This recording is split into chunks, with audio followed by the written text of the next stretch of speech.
Hello बच्चों, चलिए प्रश्न को देखते हैं। प्रश्न है, वाष्पशील विलायकों में अवाष्पशील विलेय विलयनों के लिए राउल्ट का नियम लिखिए तथा इसके गणितीय व्यंजक की भी व्युत्पत्ति कीजिए। तो देखिए बच्चों, यहाँ पर बात करें प्रश्न की मुख्य अवधारणा की। मुख्य अवधारणा बच्चों, यहाँ पर हमारे पास में राउल्ट का नियम है। राउल्ट नियम, इसके लिए जो सामान्य व्यंजक होता है वो यहाँ पर होता है आंशिक दाब। आंशिक दाब समानुपाती होता है विलायक के। यहाँ पर इसे इस प्रकार से लिख सकते हैं कि जो आंशिक दाब है विलयन में वो उसके मोल अंश के समानुपाती होता है। या इसे हम इस प्रकार से लिखे, देखिए इस नियम के अनुसार, इस नियम के अनुसार अनुसार वाष्पशील द्रवों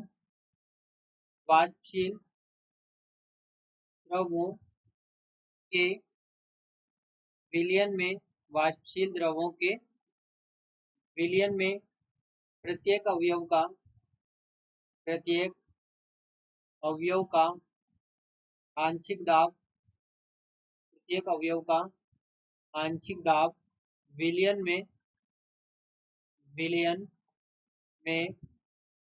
उसके मोल अंश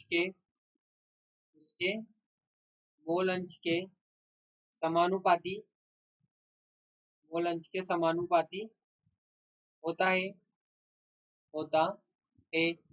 अब देखिए बच्चों, यदि हम यहाँ पर हमारे पास में विलयन में दो अवयव है। अब दो अवयव दोनों वाष्पशील है। यहाँ पर वाष्पशील द्रवों का विलयन है।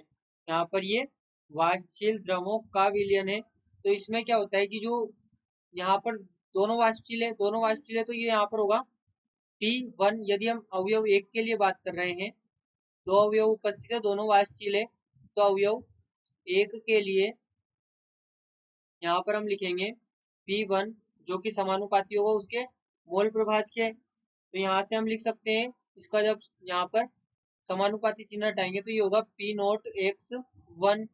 यहाँ पर ये होगा P1 0x1। ये हमारे पास में होगा। और P1 यहाँ पर होगा शुद्ध विलायक का वाष्प दाब। शुद्ध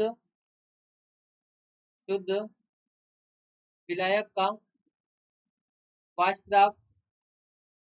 वाष्प दाब या शुद्ध अवस्था में वाष्प दाब। शुद्ध अवस्था में वाष्प दाब। वहीं पर बच्चों देखिए, अवयव दो की बात करें तो अवयव दो के लिए यहाँ पर हम लिख सकते हैं P2 बराबर P02x2। और यहाँ पर अवयव 2 के लिए भी ये P02 जो होगा ये शुद्ध अवस्था में वाष्प दाब होगा। शुद्ध अवस्था में वाष्प दाब। और जो P2 है ये आंशिक दाब होगा। ये आंशिक दाब।